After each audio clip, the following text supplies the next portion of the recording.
भीष्मानी गुरु द्रोण यांच्या पांडवाकडे मन. गंगानंदने दशाधीन युद्ध उगेची लांबविले. दुर्योधन त्या ठिकाणी म्हणू लागलेला आहे, अरे द्रोणाचार्य आणि भीष्माचार्य यांचं सर्व प्रेम पांडवावर होतं. भीष्माचार्यानं उगतच 10 दिवस युद्ध लांबवलं मला, उगतच विनाकारण. कारण की पांडवावर माया, बाण सोडायचे. आईचा जसा राग असतो ना मुलावर, आईचा जसा राग मुलावर असतो, आणि त्या न्यायाप्रमाणे भीष्माचार्याचा राग होता. आई मुलाला म्हणते सावलीत मर, उन्हात खेळत असतं, ती काय म्हणते सावलीत मर, मर म्हणते, पण त्याच्यामध्ये प्रेम असतं. पण त्या न्यायाप्रमाणे उगतच भीष्माचार्यानं 10 दिवस पांडवाबरोबर युद्ध केलं, आणि त्याच न्यायाप्रमाणे 5 दिवस होय द्रोणाचार्यानं सुद्धा युद्ध केलेलं आहे. 15 दिवस फेल गेले. 5 दिवस द्रोणे पाये युद्ध करोनी केले काय. दोघांनी आमुचा जय इचिला नाही तत्वता. वेचीला नाही तत्वता. दुर्योधन म्हणतो भीष्माचार्यानं 10 दिवस युद्ध केलं आणि द्रोणाचार्यानं 5 दिवस युद्ध केलं. मग द्रोणाचार्यानं सुद्धा काय केलं? जे भीष्माचार्यानं केलं ते द्रोणाचार्यानं केलं. आमचा विजय अजिबात मनामध्ये चित्तीला नाही मारत. कोणत्याही गोष्टी मनामध्ये चिंतन करावं लागतं, त्यावेळेस यश येतं. कोणत्याही गोष्टी चिंतन करावं लागतं, त्या चिंतनीय करावं लागतं, त्यावेळेस यश येतं. सदा सर्वाचं त्याची घोकणपट्टी करावं लागते, त्यावेळेस ईश्वराला सुद्धा कृपा येते महाराज. ईश्वरसुद्धा प्रसन्न होतो आणि नंतर आपल्याला यश येतं. आमचं चिंतन त्यांनी केलंच नाही हो, आम्हाला यश यावा असं त्यांच्या मनात नव्हतंच, म्हणून आम्हाला आतापर्यंत अपयश आलेला आहे, असा दुर्योधन त्या ठिकाणी म्हणत आहे. हे परम कपटी कृतज्ञ तरीच पावले अपयश मरण. वा कर्णा तू आमुचा प्राण सैनारक्षी यावरी. सैनारक्षी यावरी. परम कपटी कर्तज्ञ म्हणून पावले अपयश मरण. होय द्रोणाचार्य भीष्माचार्य कसे होते? परम कपटी कर्तज्ञ आणि पुन्हा अपयशानं मरण पावले.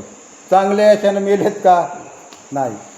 बघा दुर्योधनाचं बोलणं हे अपयशानं मरण पावलेत, यशामध्ये सुद्धा त्यांना मरण आलं नाही. आणि आता कर्णा ते तर मेले, गेले नरकाला गेले म्हणतो ते. होय नरकाला गेले म्हणतो. आता तू आमचं रक्षण कर आणि तुझ्या हातामध्ये आमचा जय आहे, असं त्या ठिकाणी दुर्योधन कर्णाला म्हणत आहे. पुरुषा माझी तू महाव्याग्र तुझ पुढे काय असे पंडुपुत्र. वा सुवर्ण कुंभी भरणी निर दुर्योधनाने आणविले. अरे माणसातला वाघ आहेस तू. कशातला वाघ आहे? माणसाला वाघ. माणसं म्हणतात ना माझा वाघ आला. आता माझा वाघ आल्यावर कळन तुम्हाला, असे म्हणतात हो लोक. तसा माणसातला तू आमचा वाघ आहेस असं म्हणले. आणि कौरव सैन्य म्हणजे शेळ्याचा असणारा कळप आहे महाराज. हे पांडवाचं सैन्य म्हणजे वाघाच्या पुढं शेळ्याचा कळप आहे. वाघ आला की शेळ्याचे नरडेच फोडतो, आणि त्या न्यायाप्रमाणे तू आता कर असं दुर्योधन म्हणला. सोन्याचा कळस, सोन्याचा हंडा, आपलं सोन्याची असणारी झारी पाण्यानं भरून आणले. आणि आता जो काय कर्ण आहे का, कर्णाचा अभिषेक करायचा आहे महाराज. सरसेनापती करायचा म्हणून अभिषेक करायचा आहे, म्हणून सोन्याच्या हंड्यामध्ये पाणी आणलेलं आहे. अभिषेक करून या प्रीती कर्ण केला सेनापती. वस्त्रे भूषणे अश्वास्ती दुर्योधनाने दिदली. त्या ठिकाणी कर्णाचा अभिषेक करून प्रीती. पै किती प्रीतीनं, किती प्रेमानं, अति प्रेमानं, अति प्रीतीनं कर्णाचा अभिषेक दुर्योधनानं केलेला आहे. वस्त्र दिले, अगोदर अभिषेक केला, नंतर वस्त्र दिले, पुन्हा अलंकार दिले आणि अलंकार वस्त्र देऊन कर्णाचा गौरव केला आणि कौरव सैन्याचा सरसेनापती त्या ठिकाणी तो केलेला आहे. अरिष्ट नाशक दाने बहुत दिदली दुर्योधनाने वा ओवाळुनी वस्तू निंबलोने निचयाच्या का देत असे नेत याच का देत असे. अरिष्ट दान केलं महाराज. कोणतं दान केलं? अरिष्ट. आपल्यावर आता अरिष्ट येऊ नये म्हणून दान धर्म करायचा असतो बरं का. आपल्यावर अरिष्ट, आता युद्धाचा अरिष्ट आहे, आपला पराजय होणी म्हणून दान धर्म करायचा. कसा? आता जो काय आपला सरसेनापती आहे कर्ण, त्याच्यावर ववाळलं महाराज आणि त्याच्यावर ववाळून कुणाला दान दिलं महाराज? नीच लोक जे असतात का, नीच अतिथी बरं का. सत्य अतिथी आणि नीच अतिथी. सत्य अतिथी, शुद्ध अतिथी असतात का, हे ववाळलेलं दान घेत नसतात. जे काय शुद्ध अतिथी आहेत का, ते ववाळलेलं दान घेतच नाहीत. नीच अतिथीला ते दान दिलं म्हणून सांगितलं बरं का. घेणारनं सुद्धा दान घेता वेळेस हे कसं ववाळून दिलेलं आहे का न ववाळता दिलेलं आहे, हे शुद्ध अतिथीनं लक्षामध्ये घ्यायचं आणि तेव्हा ते दान घ्यायचं. तर इथं सांगितलं श्रीधर स्वामीनं कर्णाहून दान ओवाळलं आणि नीच अतिथी जे आहेत का त्यांना दिलेलं आहे. बेवडे फिवडे जे असतात का अशा लोकाला देऊन टाकलं. अशा प्रकारे श्रीधर स्वामी सांगतात. पार्थासी म्हणे विश्वकर्ता यावरी तू आराधी सविता वा सूर्यासी शरण जाई आता सकल विघ्ने नासती सकल विघ्ने नासती. पार्थासी म्हणे विश्वकर्ता. विश्वाचा करता महाराज कृष्ण भगवंत विश्वाचा करताय. विश्वाची निर्मिती कृष्ण भगवंताच्या हातामध्ये आहे म्हणून तो विश्वकर्ता कृष्ण भगवंत अर्जुनाला म्हणू लागलेले आहेत. तू आता जाई सूर्याशी शरण. सूर्यदेवताला शरण जा आणि सूर्यदेवताला शरण गेल्यानंतर सकळ विघ्ने जे येणार आहेत का इथून पुढं, त्या सूर्यदेवताला शरण गेल्यानंतर ते सगळे विघ्न नाहीसे होतील. म्हणून तर सकाळी स्नान केल्याबरोबर आरोग्यदान देतात महाराज साधू संत. दिवसभर येणारे जे काही विघ्न आहेत का ते सूर्यदेवता आपल्यावरती नाहीसे करतो. जे खरे सांप्रदायी लोक आहेत का, जे काय वारकरी संप्रदायाचे किंवा सूर्यभक्त जे आहेत, सकाळी स्नान करताना सूर्याचा मंत्र जपतात, सूर्याचा मंत्र बोलतात, स्नान झाल्यानंतर शेवटला सूर्याला आरोग्यदान देतात आणि त्याच्यामुळं दिवसभर येणारे जे काही संकट विघ्न आहेत का सूर्यदेवता नाहीशी करते. आणि त्या न्यायाप्रमाणे कृष्ण भगवंत म्हणतात अर्जुना त्या सूर्यदेवताला तू शरण जा आणि आता युद्धाचे येणारे जे काही संकट आहेत का ते आपल्यावरले नाहीसे होतील. अशा प्रकारे भगवंत अर्जुनाला बोलतात.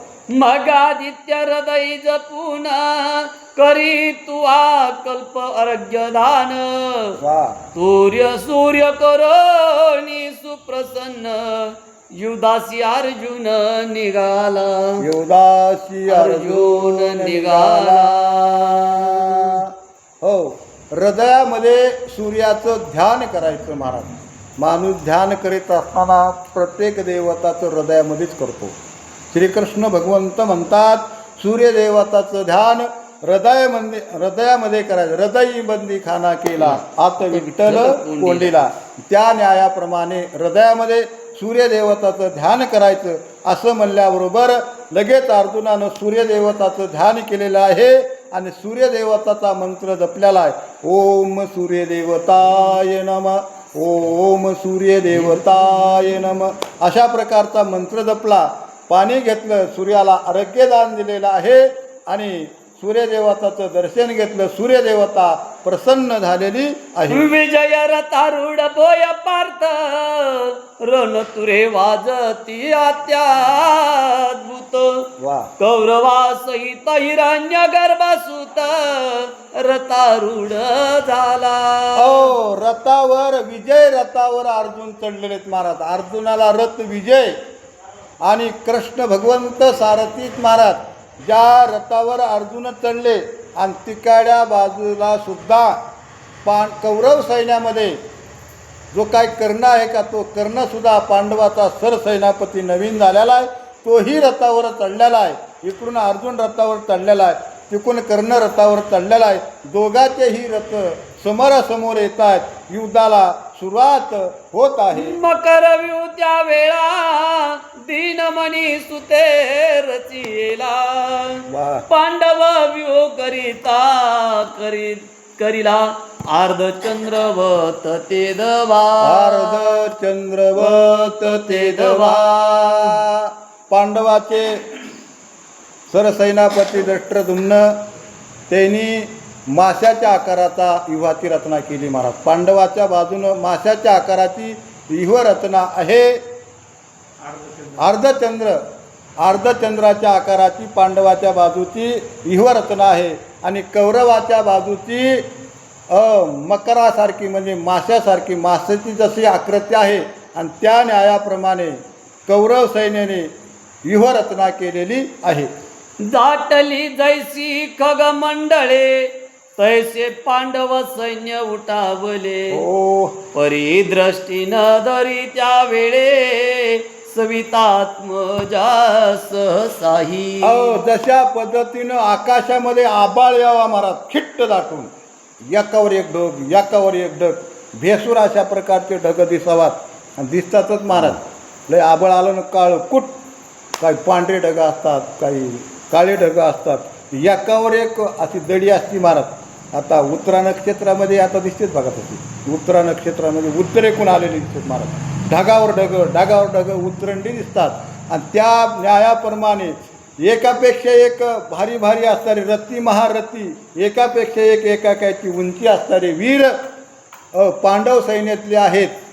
पण सूर्यपुत्र असणारा कर्ण जरी पांडव सैन्याचे एवढे रथी महारथी वीर जरी असले त्यांना बघून थोडंही तो कर्ण डगमगलेला नाही किंवा थोडीही भीती वाटलेली नाही. इकडे पार्थासी धर्मनृपती गौरवी तो परम प्रीती मने आजी कर्णाप्रती वदोनी विजयी होई का वदोनी विजयी होई का. इकडं पांडव सैन्यामध्ये राजे धर्म अर्जुनाचा गौरव करतात, अर्जुनाचा सत्कार करतात. म्हणतात हे अर्जुना आज युद्धामध्ये जायचं आणि कर्णाला मारूनच यायचं अशा प्रकारचा गौरव करून किंवा अशा प्रकारचा आदर सत्कार करून अर्जुनाला धर्मराजे सांगतात. रण पंडिता सद्गुण गुणालया यशस्वी असो तो तुझिया भाया वा. प्रेमे हृदयी आलुंगुनिया मने काया क्षय असो मने काया अक्षय असो. तुझी असणारी काया जी आहे ना हा देह अक्षय असो.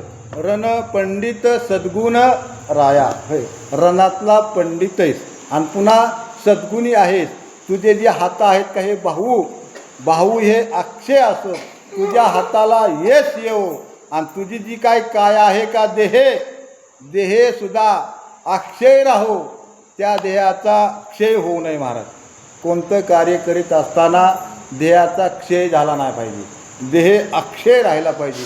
मग कार्य कोणतं बी कडीला जातं. म्हणून करता हे पार्था अर्जुना तुझी असणारी काया अक्षय राहो तिचा क्षय न हो आणि त्यावेळेस तुला विजय भेटणार आहे असा असणारं आशीर्वाद किंवा वरदान त्या ठिकाणी धर्मराजे अर्जुनाला देत आहेत.